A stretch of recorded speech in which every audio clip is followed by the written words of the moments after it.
Bienvenidos a Club de Prensa en NTN 24. Transmitimos desde Washington, a 3 cuadras de la Casa Blanca. Y al final de este programa ustedes lo pueden ver, no lo olviden, en nuestra página de Facebook, por nuestra cuenta de Twitter. Y el audio, el podcast, lo pueden escuchar en SoundCloud. Les doy la bienvenida a los invitados a Club de Prensa. En primer lugar, la periodista española, corresponsal de Mediaset, Dori Toribio. Bienvenida a esta casa. Gracias. Arturo Sarucán, ex embajador de México en Washington y consultor internacional. Bienvenido también. Gran gusto. Y Muni Jensen, analista política del Club de Prensa. Bienvenida a este programa. Gracias. Y el primer asunto, Dori, tiene que ver con las elecciones presidenciales aquí en Estados Unidos. Como no puede ser de otro modo, faltan 25 días para que se enfrenten Donald Trump por el Partido Republicano y Hillary Clinton por el Partido Demócrata. Ayer se produjo un nuevo desarrollo con respecto a la campaña de Donald Trump. El domingo, en el debate con Hillary Clinton, el señor Donald Trump pidió perdón por aquel video con contenido lascivo, donde él hablaba de forma irrespetuosa con respecto a las mujeres. En ese debate él dijo que él nunca había actuado así, que él nunca había tratado de ofender a una mujer, de sobrepasarse con una mujer. El New York Times, el periódico, publicó ayer un video donde dos mujeres dan pruebas, supuestamente, de lo contrario.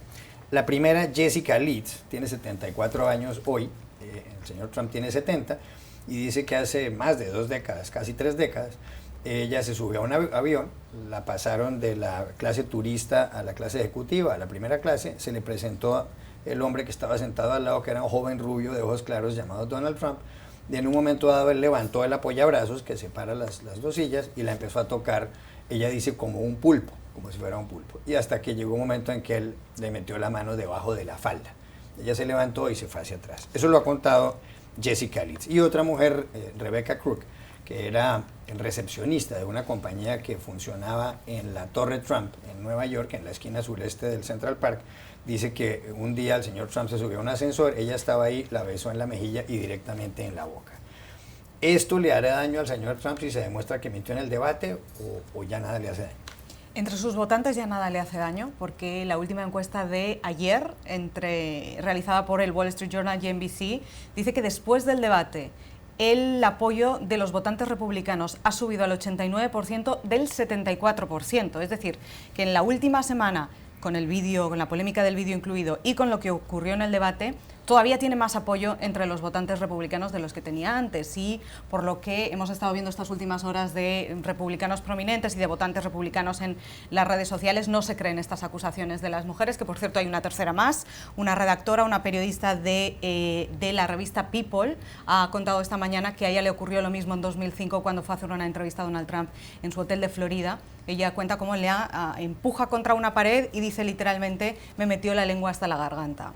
Son ya 3, hay varios testimonios más, aunque estos no han sido confirmados, como el de la redactora. Esto no le hace Trump daño entre los suyos, porque recordemos que la campaña lo está negando todo. Están diciendo una frase que está teniendo mucho calado entre sus seguidores, que es: ¿quién se puede creer que un líder empresarial mundial tan reconocible como Donald Trump pudiera hacer algo así y salir impune, ¿no? Están negándolo desde la mayor, y por eso hay mucha gente que no se lo cree. Ahora bien, entre el voto independiente, que es quien va a decidir las elecciones el 8 de noviembre, entre todo ese voto indeciso que aún no ha decidido entre Hillary Clinton y Donald Trump, todo lo que viene haciendo, no solo lo de estas mujeres, sino desde el debate y antes, ese vídeo lascivo, todo eso sí que le está haciendo daño, aunque todavía no tenemos manera de saber cuánto. Muy bien. La duda que a mí me queda es si necesita que se desmorone su base para perder estrepitosamente, porque la base de Trump siempre ha sido más o menos la misma. En este momento esa base está más fiel, más vehemente y más aglutinada alrededor del candidato en el momento en donde está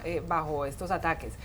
Pero la verdad es que se ha desmoronado entre grandes porcentajes de la población, muy a pesar de que Hillary todavía sigue siendo una candidata que no despierta mayores entusiasmos.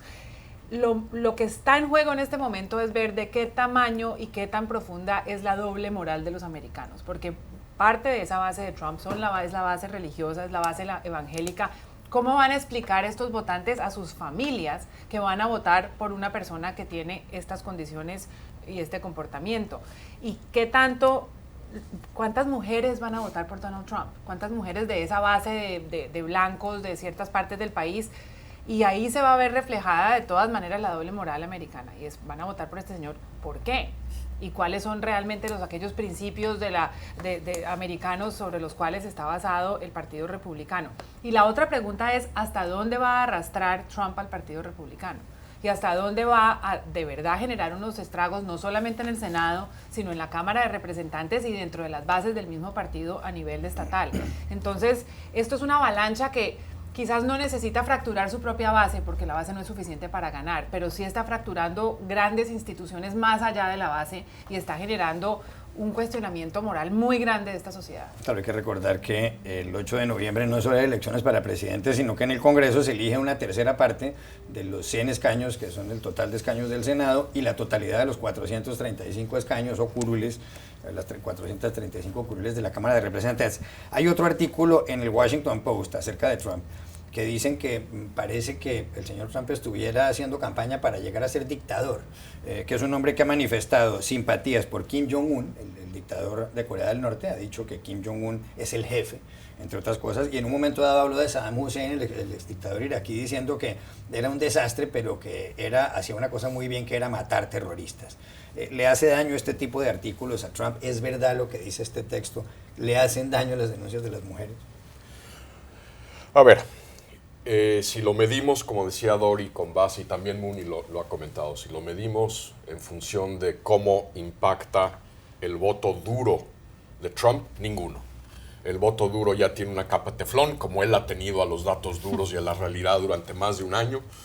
Hagan lo que hagan los líderes del Partido Republicano, que han salido, creo que de manera muy abrumadora, a denunciarlo. Es decir, el hecho que Ryan ha dicho, no vuelvo a estar en un acto, en un meeting, en un evento de campaña con Donald Trump, es un petardo muy grande para la campaña.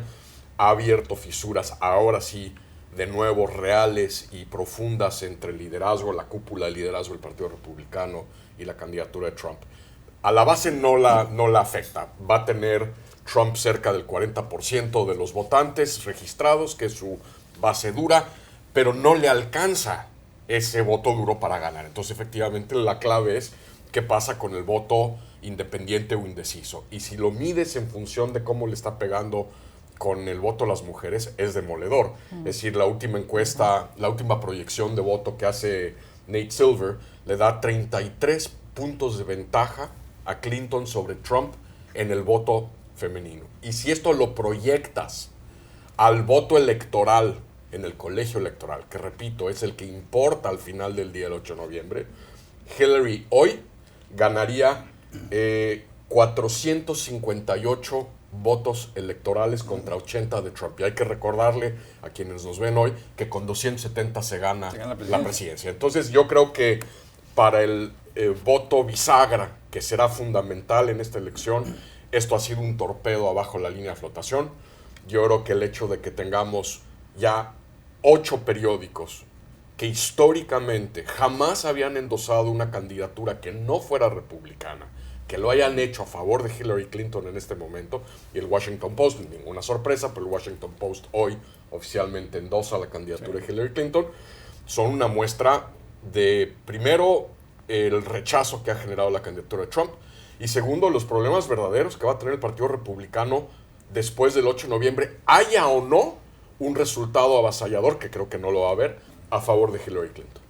Yo creo que Hillary Clinton tiene que tener mucho cuidado de no confiarse en este momento por varias razones. Primero, porque sigue siendo débil y no despierta entusiasmo. Segundo, porque un león enjaulado o desencadenado, como él mismo ha dicho, como Donald Trump, es peligroso y ella tiene muchos puntos vulnerables y hay seguramente mucha información sobre ella que no ha salido a flote. Y por otro lado, porque Trump aguanta mucho y lo vimos en el último debate donde lo dieron por triunfador, yo creo que de manera precipitada, porque Trump ha podido colapsar en ese debate y no lo hizo. Tiene mucho aguante, mucha persistencia y mucha habilidad. Y hay una cosa más que tiene que recordar, y es muy importante en la campaña de Clinton, y es que las encuestas no miden la dureza del voto. Es decir, las encuestas miden a quién le gusta más o a quién en este momento usted querría votar, pero no miden, es 100% seguro que va a ir a las urnas, lo digo porque la abstención es el gran problema, y este es el problema que hemos visto en Colombia, y es el problema que vimos en el Brexit, y yo creo que es un problema muy grave que puede pasar en Estados Unidos, porque la gente está cansada y harta de esta campaña. A mucha gente no les gusta ninguno de los dos candidatos, y sobre todo yo tengo el ojo puesto en las minorías, en los votantes latinos y en los votantes afroamericanos, que muy bien, pueden decir en las encuestas yo prefiero a Donald Trump, pero eso no significa que vayan a votar por Hillary Clinton, porque tampoco les gusta y porque tienen cierta decepción con el presidente Obama. Ya regresamos a Club de Cuervos. Volvemos a Club de Prensa en NTN 24. Arturo, esta mañana le han dado el Premio Nobel de Literatura a Robert Allen Zimmerman, mejor conocido como Bob Dylan. Tiene 75 años, cantante famosísimo estadounidense, más de 100 millones de discos vendidos cuando existían los discos, autor de canciones como Like a Rolling Stone, canciones que además demostraban lo que era el desorden social en Estados Unidos, los movimientos sociales en Estados Unidos. La Academia Sueca ha dicho que Dylan ha creado nuevas expresiones poéticas dentro de la gran tradición de la canción estadounidense. Es el primer ciudadano de Estados Unidos que gana el Nobel de Literatura desde Toni Morrison en 1993. En los últimos años, vale la pena recordarlo, los ganadores han sido estos. En el año 2010, Mario Vargas Llosa del Perú. En el 2011, Thomas Trastomer, sueco, en el 2011. En el 2012, Mao Yan, chino. En el 2013, Alice Munro de Canadá. En el 2014, Patrick Modiano de Francia. Y el año pasado, Svetlana Alexievich, una periodista rusa. Hay gente que dice que el aporte de Dylan a la poesía es indudable, otros consideran que es un artista un poco aburrido. ¿Usted está de acuerdo con este Nobel? Yo totalmente de acuerdo, como alguien que es un melómano y que además abrevó de todas las tradiciones del folk music y la canción de protesta que deriva Bob Dylan, me parece una decisión muy acertada. Muchas veces todos nos hemos quejado que a veces el Nobel de Literatura se le da a escritores que por muy relevantes que sean, pues realmente no tienen esta trascendencia y este impacto global, mundial. Es un hombre que ciertamente la tiene, tanto en función de cómo modificó los cánones de la música, sino también cómo impactó géneros literarios y musicales alrededor del mundo. Voy a discrepar con el embajador. Creo que todo este cuento es muy subjetivo. Yo creo que esto es una especie de nostalgia escandinava por los 60s y esta época de los hippies. Yo creo que no se puede ver a Dylan como un poeta sin escuchar las melodías, y creo que debería ser algo parecido a Santos, y es entregarle el premio a las víctimas, porque realmente es bien difícil de escuchar Bob Dylan. Yo quedo en medio del embajador y de Muni. Yo adoro a Bob Dylan, y esta mañana cuando escuché la noticia sentí una mezcla de alegría y sorpresa. Sorpresa porque es cierto que, quiero decir, nadie va a discutir ahora la categoría de Bob Dylan, que es un artista impresionante. La pregunta es si merece un Nobel de Literatura, porque pese a que sus canciones son poesía, esta puerta que se abre ahora, ¿qué significa? Podemos dar Nobeles de Literatura a cualquier artista del mundo, y al revés, podemos dar ahora un Grammy a Cervantes, por ejemplo, por El Quijote. Poesía, por ejemplo, poesía, Joaquín Sabina, Joan Manuel Serrat. Esa está opuesta, ¿no? Joaquín Sabina. Bueno, podría ser. Yo lo que propongo a cambio, como para encontrar una solución de paz, es crear ya de una vez un Nobel de la música como lenguaje universal, que estaría estupendo, y darlo a la categoría de los músicos que tanto lo merecen. Eso no es mala idea. Suscrito completamente. Buena idea. Cambio de asunto, Muni, tiene que ver con Colombia. En Colombia se firmó un acuerdo de terminación del conflicto con las FARC el 26 de septiembre.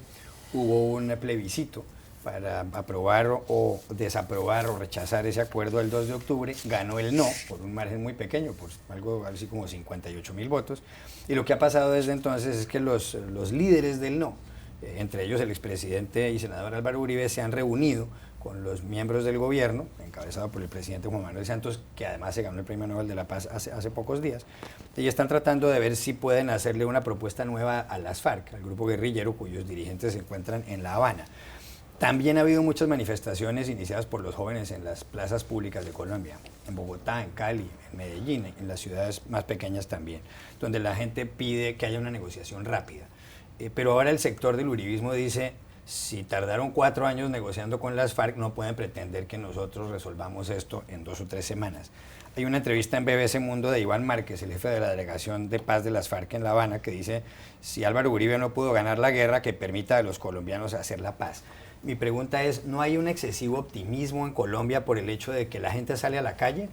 Y está muy bien que la gente salga a la calle, marchas de 50.000 personas, pero es que a la gente se le olvida que el 2 de octubre ganó el no y que votaron más de 6 millones de personas por el no. Lo que pasa es que esas marchas, yo creo que no hay un excesivo optimismo. Creo que es importante en este momento tener un excesivo optimismo porque la situación en Colombia está muy complicada.